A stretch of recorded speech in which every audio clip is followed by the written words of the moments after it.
नमस्कार दर्शकों, आज फिर मैं एक नया टॉपिक लेकर के आ गया हूं शिवास नारायण द्विवेदी के ऊपर। शिवास नारायण द्विवेदी का ज्ञान का पर्दा हम खोलते रहते हैं। जो भी वो लाता रहता है नया वीडियो, उसके ऊपर हम दिखाते रहते हैं कि वो क्या अब की बार बोला है। तो आज का जो इसका टॉपिक है वो ये है कि इसने एक नया वीडियो डाला और उसके ऊपर एक थंबनेल बनाया था। तो थंबनेल जो हमने जब देखा तो हमें लगा कि यार आज सिर्फ इस थंबनेल पे ही बात करेंगे। तो शिवास नारायण द्विवेदी के इस थंबनेल पर आप पहले देख लीजिए कि क्या लिखा हुआ है। इस थंबनेल पे लिखा हुआ है कि सतयुग का गुरु ब्रह्मा जी थे, द्वापर त्रेता के गुरु वशिष्ठ जी थे, द्वापर के गुरु वेद व्यास जी थे और कलयुग के गुरु शंकराचार्य जी थे। अब इसमें जो है ना थोड़ा सा हल्का सा विस्तार लेकर के चलेंगे, वीडियो ज़्यादा लंबी ना हो लेकिन बताना जरूरी है। देखिए, ब्रह्मा जी को ये गुरु बताते हैं सतयुग के।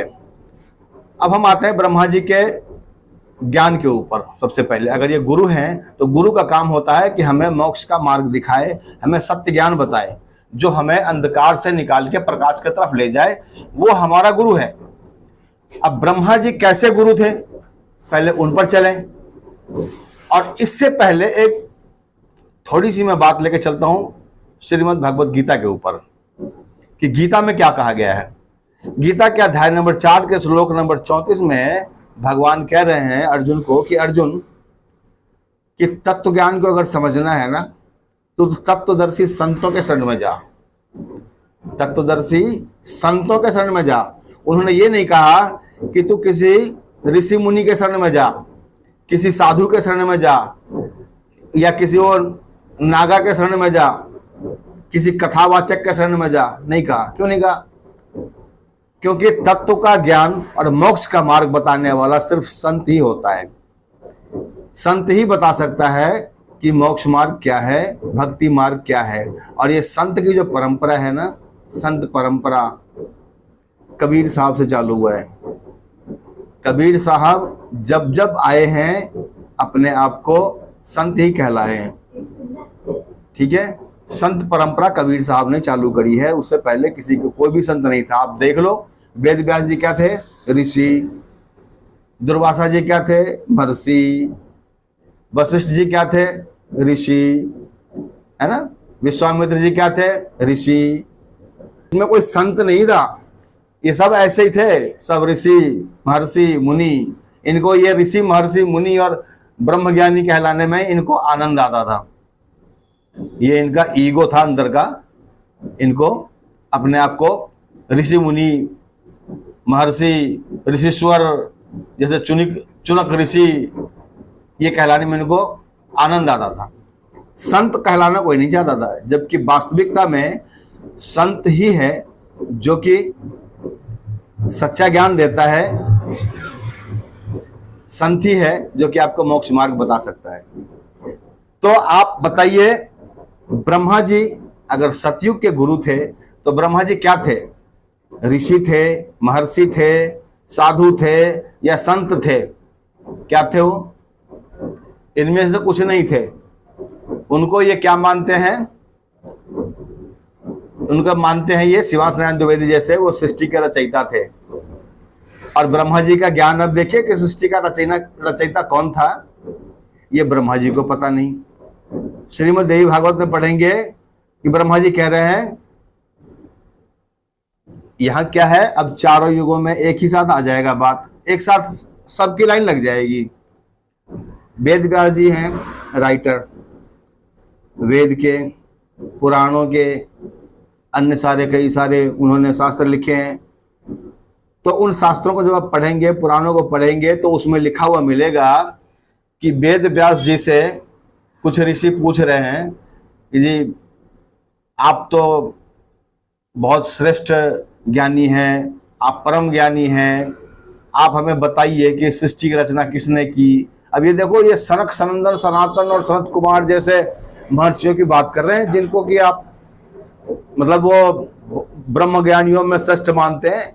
ऐसे ऐसे ऋषि मुनि ये एक टोल बना करके बैठते आपस में और एक दूसरे से पूछते, जी बताओ जी, आप अपना ज्ञान बताइए, ये कैसे हुआ, वो कैसे हुआ।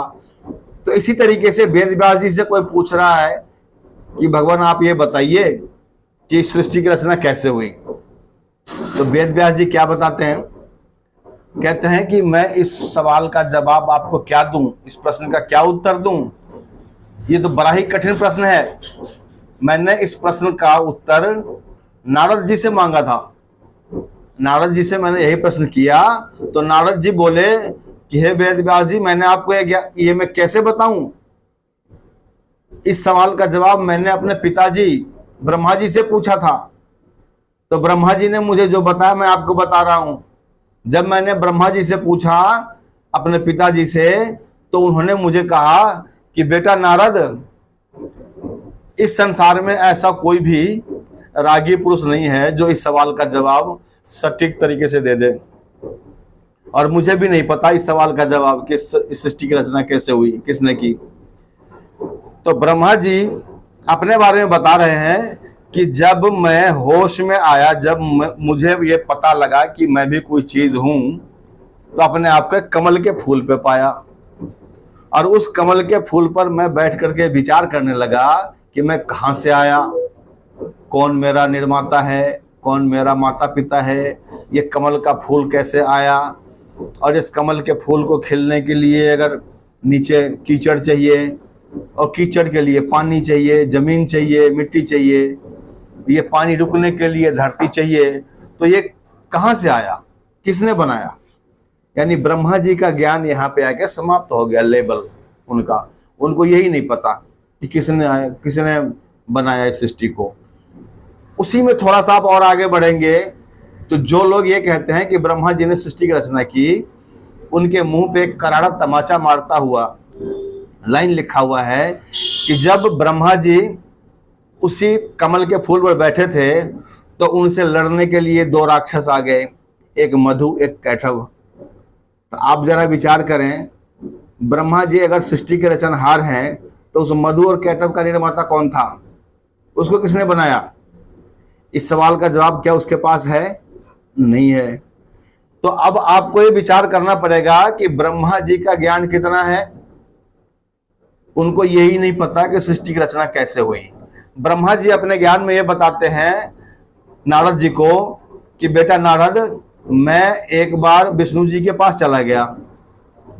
ये उसी विष्णु की हम बात कर रहे हैं जिस विष्णु के शिवांश नारायण द्विवेदी कहता है कि वो नारायण है विष्णु जी, और वेदों के द्वारा वही नारायण जानने के योग्य हैं।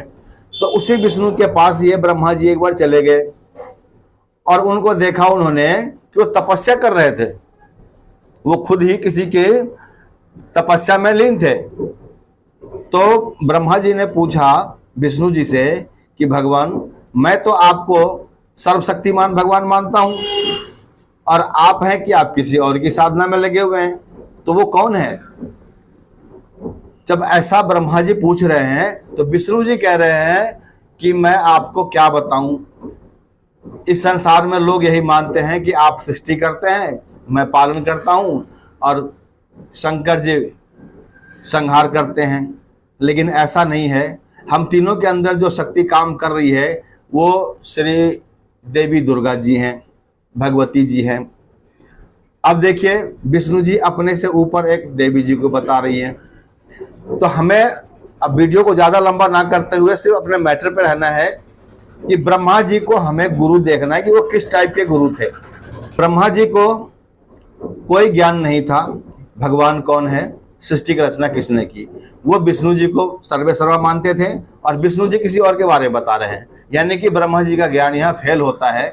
तो शिवांश नारायण द्विवेदी जी ये लिख रखा है इस थंबनेल के ऊपर कि सतयुग के गुरु ब्रह्मा जी थे, तो वो अधूरे गुरु थे, ये स्पष्ट हो रहा है। और ये शास्त्रों में लिखा हुआ है, पुराणों में लिखा हुआ है, और वो पुराण ना हमने लिखे हैं न संत रामपाल जी महाराज ने लिखे हैं। जो पुराण शिवांश नारायण द्विवेदी के पास लिखा रखा हुआ है, आप उसमें जाके पढ़ लीजिए, वो यही बातें लिखी हुई मिलेंगी। ना तो फिर ये कहने लगे कि रामपाल जी ने लिख दिया है। तो इस बात को भी क्लियर करते हुए चलना पड़ेगा। आगे आते हैं त्रेता के गुरु। त्रेता के गुरु कौन थे? वशिष्ठ जी। तो वशिष्ठ जी को कितना ज्ञान था? अब ये शिवांश नारायण द्विवेदी को इतना ज्ञान है कि विष्णु जी नारायण है और वही विष्णु जी श्री राम का अवतार लेकर आए थे और ये शिव श्री राम की भक्ति भी करता है। तो क्या वशिष्ठ जी को मालूम नहीं था कि श्री राम जी नारायण के अवतार हैं, विष्णु जी के अवतार हैं और ये मोक्षदायक हैं, इनकी भक्ति से मोक्ष हो जाएगा? वशिष्ठ जी किस लिए भक्ति कर रहे थे? वो ऋषि वशिष्ठ किस लिए बने थे? इसलिए बने थे ना कि हमें मुक्ति चाहिए। उनके सामने भगवान आके खड़े हो गए श्री राम के रूप में, और अगर वो ब्रह्म ज्ञानियों में श्रेष्ठ वशिष्ठ जी अगर इतना ज्ञानी थे, तुरंत उनके चरणों में गिर जाता, उनके पैर पकड़ के लौट जाता, बोलता हे भगवान, आपके लिए हम भटक रहे हैं दर दर और आप हमारे सामने आ गए, हमारा उद्धार करो भगवान, हमें तो निकालो यहाँ से। लेकिन क्या किया उन्होंने? ऐसा किया? कुछ नहीं किया, क्योंकि उनको पता ही नहीं था कि श्री राम क्या चीज है और नारायण क्या चीज है। लेकिन उनको ये मालूम था कि श्री राम पूर्ण अवतार नहीं है, पूर्ण भगवान नहीं है, नारायण पूर्ण भगवान नहीं है, इसीलिए उन्होंने उनका चरण नहीं पकड़ा। और ये श्रीवास नारायण द्विवेदी क्या कह रहे हैं? कह रहा है कि वो नारायण के अवतार पूर्ण भगवान श्री राम जी, उनकी भक्ति से मोक्ष हो जाएगा। क्या ये वशिष्ठ ऋषि से ज्यादा ज्ञानी है? क्या वशिष्ठ को पता नहीं था, ऋषि वशिष्ठ जी को, कि श्री राम की भक्ति अगर हम भी कर लें तो हम निकल जाए यहां से? अगर मालूम था फिर नहीं किया तो वशिष्ठ ऋषि क्या रहे? अहंकारी हो गए, उनको मोक्ष नहीं चाहिए था। अगर उनको पता होता कि श्री रामचंद्र जी नारायण के अवतार हैं, विष्णु जी के अवतार हैं और इनकी भक्ति करने से हमारा मोक्ष हो जाएगा, तो तुरंत उनके चरण पकड़ लेते और चरण पकड़ के उनसे बोलते कि भगवान हमें भक्ति मार्ग दो, हमारा तो मोक्ष कराओ। लेकिन उन्होंने ऐसा नहीं किया। उन्होंने क्या किया? राम जी के गुरु बने और उनको बताया कि आप ऐसे भक्ति करो। श्री राम जी को बताया कि मैं जो आपको बता रहा हूं इस तरह से भक्ति करो, और श्री राम जी से वो चरण पुजवाते, अपना पैर पकड़वाते। इसका मतलब ये हुआ कि वशिष्ठ जी को ये पता नहीं था कि श्री राम जी भगवान है। और ये श्रीवास नारायण द्विवेदी कह रहा है कि जो श्री राम जी भगवान है, तो श्री राम जी अगर भगवान है तो आप ज्यादा ज्ञानी हैं और वशिष्ठ महामूर्ख साबित हो गए आपकी नजरों में। तो कैसे गुरु थे? अल्पज्ञ, ज्ञान नहीं था उनको। अगर उनको ज्ञान होता तो वो भी सिर्फ आपके तरह ही वो भी राम जी की पूजा करते हैं। लेकिन उन्होंने ऐसा नहीं किया कि उनको ये पता था ब्रह्म कोई और है, राम से अलग। ठीक है, तो इस तरह के आपके गुरु परंपरा भी चली आ रही है। अब आते हैं हम तीसरे गुरु के ऊपर, जो आप कह रहे हैं तो त्रेता युग के वशिष्ठ जी। अब द्वापर युग के हम आते हैं व्यास जी पर। अब व्यास जी ने तो सारा ही वेद खोल रखा है, वेदों को अलग अलग तरीके से उन्होंने जिल्द में लगाया है, पुराण की रचना की है, और भी पता नहीं कितने सारे शास्त्र उन्होंने लिखे हैं अपने करबद्ध से, कर कमलों से। और वेद व्यास जी को हम भगवान वेद व्यास जी कहते हैं। लेकिन जब उन्हीं का ज्ञान आप पढ़ोगे, उन्हीं के पुराणों में, तो हमने आपको जितना भी ऊपर की कहानी बताई है ना, शुरुआत यहीं से होती है कि लोग पूछते हैं ऋषि मुनि वेद व्यास जी से, और वेद व्यास जी कहते हैं कि जो मुझे नहीं पता, मैंने नारद जी से पूछा। फिर नारद जी कहते हैं जी मुझे नहीं पता, मैंने अपने पिता ब्रह्मा जी से पूछा। फिर ब्रह्मा जी कहते हैं कि जो मुझे नहीं पता, मैंने विष्णु जी से पूछा। तो ये आपने जितने भी इस थंबनेल पे जितने भी उन्होंने लगाया है ना गुरुओं के नाम, चारों युगों के, इन चारों युगों के गुरु अल्पज्ञ, किसी को ये पता नहीं, कोई ज्ञान नहीं, बिल्कुल साबित हो चुका है। और ये सारी बातें आपके पुराणों में, आपके शास्त्रों में लिखे हुए मिल जाएंगे। और वो शास्त्र और पुराण ना मैंने लिखे हैं, ना हमारे परम पूजनीय गुरुदेव संत रामपाल जी भगवान जी ने लिखे हैं। वो सारे इन्हीं श्रीवास नारायण द्विवेदी की परंपरा में जो गुरु है ना वेद व्यास जी, उन्हीं का लिखा हुआ है। और उन्हीं पुराणों को पढ़ करके, उन्हीं शास्त्रों को पढ़ करके संत रामपाल जी महाराज दिखाते हैं और हम दिखाते हैं। इन शास्त्रों के समझ क्यों नहीं पाता है? इसका कारण यह है कि इन शास्त्रों में दो तरह की बातें लिखी हुई है। इसमें दो कैरेक्टर चलते हैं। एक कैरेक्टर चलता है प्रश्न करने वाले का, एक तो प्रश्न कर रहा है, दूसरा उसका उत्तर दे रहा है। अब ये बंदा क्या कर रहा है, पढ़ता तो है शास्त्रों को, लेकिन उस प्रश्नकर्ता ने क्या पूछा है और उसने कितना अलंकार लगा करके पूछा है, ये उसी को समझ पाता है। उत्तर देने वाले ने क्या उत्तर दिया ये उसको नहीं समझ पाता। मान लो जैसे कि एक कोई गरीब व्यक्ति हो, अब वो किसी पटवारी के पास चला गया, उसको राशन कार्ड बनवाना है, राशन में नाम जुड़वाना है, कार्ड में अपना नाम जुड़वाना है, अपने परिवार के सदस्यों को कोई ऐसा कुछ काम है उसके पास, उस काम से वो चला गया। तो अब वो क्या करेगा, वो गरीब व्यक्ति उस पटवारी को कहेगा कि आप तो जी माए बाप, आप तो समर्थ हैं, आपसे हमारा ये काम हो जाएगा, आप ही हैं तो हमारा घर चल रहा है, आप हैं तो हमको राशन मिल रहा है। अब उस गरीब व्यक्ति को ये नहीं पता कि ये राशन कहीं और से आ रहा है, वो ऊपर से भेजा जा रहा है, फिर इसके पास आ रहा है। लेकिन वो उस पटवारी को वो सारे फित लगा देता है कि जी आप फलाने हैं, आप चिलाने हैं, आप हैं तो हमारा जीवन यापन हो रहा है। अब वो पटवारी सोचता है कि यार अब ये जब इतना कर रहा है तो चल ठीक है, इसका बना दे, कर दे। अब उसका वो काम कर दिया, फिर उसका वो धन्यवाद करते हुए गया कि आपके वजह से मेरा काम हो गया, आपने ऐसा कर दिया, वैसा कर दिया। तो यहाँ पर अब आप कभी भी देखेंगे किसी भी शास्त्रों में, तो जैसे अर्जुन है, अर्जुन को कितना ज्ञान था, अगर उसको इतना ज्ञान ही होता तो वो भगवान को क्यों कहते कि जी आप, मेरा तो बुद्धि भ्रमित है और आप मेरे लिए दो तरह की बातें मत कीजिए, मुझे तो किसी एक तरह की बात बता दीजिए जिससे मेरा कल्याण हो जाए। भगवान फिर उनको बताते हैं कि आप ऐसा कर लो, वैसा कर लो।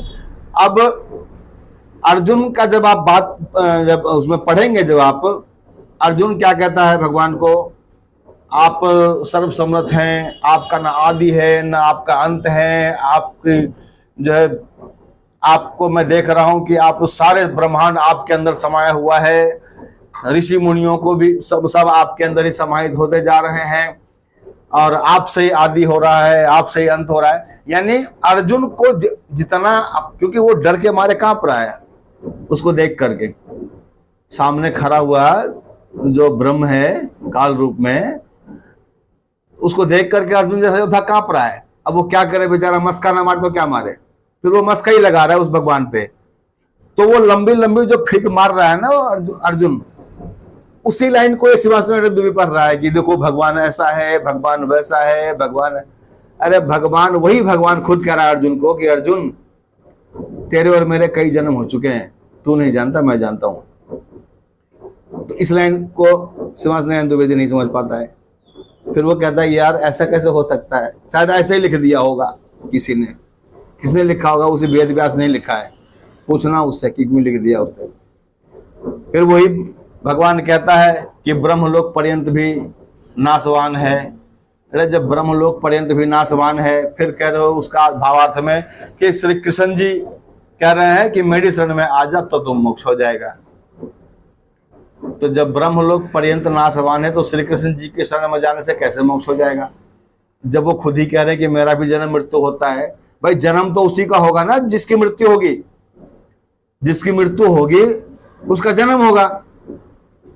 तो फिर श्री कृष्ण जी कैसे कह सकते हैं कि मेरे शरण में जो आ जाएगा वो उसका मोक्ष हो जाएगा। तो इस चीज को शिवानंद दुबे नहीं समझ पाता। और इसके और भी आगे वीडियो बनाऊंगा जिसपे ये बताते हैं। एक वीडियो मैंने इसका देखा था, कहता कि अमरता, अमर किसको कहते हैं।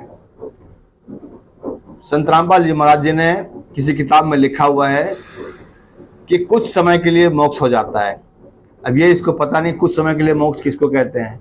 आप जिस ब्रह्मांड में जाएंगे उस ब्रह्मांड की जितनी आयु रहेगी तब तक आपकी मृत्यु नहीं होगी। जैसे अगर आप किसी देवी देवता की, आप मान लो ब्रह्मा जी की आयु है, ब्रह्मा जी की भी आयु फिक्स है। अगर आप ब्रह्मा जी के लोक में चले गए तो ब्रह्मा जी के लोक में आप तब तक रहेंगे जब तक ब्रह्मा जी का लोक चलता रहेगा। उसी को वो कहते हैं कि कुछ समय के लिए आप अमर हो गए। यानी ब्रह्मा जी जब तक अमर है तब तक आप अमर हैं, उनका जब तक लोक है तब तक आप अमर हैं। फिर आप अगर विष्णु जी की आप भक्ति कर रहे हैं, विष्णु जी के लोक में अगर आप चले गए, तो जब तक विष्णु जी का लोक चल रहा है तब तक आपकी मृत्यु नहीं होगी। लेकिन ब्रह्मा जी से ज्यादा आपकी आयु हो जाएगी वहां पर उस लोक में। और विष्णु जी के लोक से अगर आप शंकर जी के लोक में पहुंच गए, वहां पर आपकी और आयु लंबी हो जाएगी।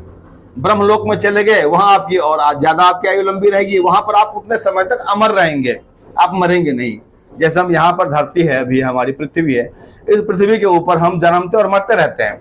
लेकिन जब तक ये पृथ्वी है तब तक अगर हम ना मरें, लेकिन एक न एक दिन तो पृथ्वी मरेगी ना, खत्म होगी। तो जिस दिन ये खत्म होगी उस दिन हम भी खत्म हो जाएंगे। तो ये कुछ समय के लिए ही अमरता इसी को कहा जाता है। तो शिवास नारायण दुबे क्या करा है, अमर का मतलब क्या, जो अविनाशी। भाई तब तक अविनाशी हैं आप जब तक आप उस ब्रह्मांड के अंदर हैं, जब तक आप उस लोक में हैं। लेकिन अगर आपको पूर्ण मोक्ष चाहिए, पूर्ण अमरता चाहिए, अगर आप पूर्ण अविनाशी होना चाहते हैं, जहां आपके जाने के बाद कभी मृत्यु ना हो, तो वहां जाने के लिए आपको कबीर साहब जी की भक्ति करनी पड़ेगी। कबीर साहब जी के लोक में जाना पड़ेगा, उनके सतलोक में जाना पड़ेगा, क्योंकि वो सतलोक अविनाशी सतलोक है, वो कभी भी नाश में नहीं आता। तो जब तक वो नाश में नहीं आएगा तब तक आप भी नाश में नहीं आएंगे, और वो अविनाशी लोक के, इसलिए आप वहां जाके अविनाशी हो जाएंगे। तो आपके सवालों का मुझे लग रहा है कि जवाब मिल गया होगा शिवास नारायण द्विवेदी। तो कोई भी वीडियो बनाने से पहले खुद ही पहले अपना थोड़ी बुद्धि का स्तर नाप लेना, उसके बाद आ जाना। आपके तरह ज्यादा मैंने शास्त्रों को नहीं पढ़ा है, लेकिन हम अपने गुरु के चरण में बैठ करके हमने ज्ञान समझा है और विवेक किया है। आपके तरह भ्रमित ज्ञान नहीं रखते। आप एक वीडियो में बोलते हैं कि हाँ जी ये सृष्टि की रचना ईश्वर नहीं कर सकता, दूसरे में बोलते हैं कि सृष्टि की रचना ईश्वर जो है ईश्वर ही करता है, अपने जो है शक्तियों को नियंत्रित करता है, फिर अवतरित होता है, फिर सृष्टि की रचना बनाता है। तो इस तरह की भ्रमित ज्ञान आपके पास है। हमारे पास तो सीधा ज्ञान है।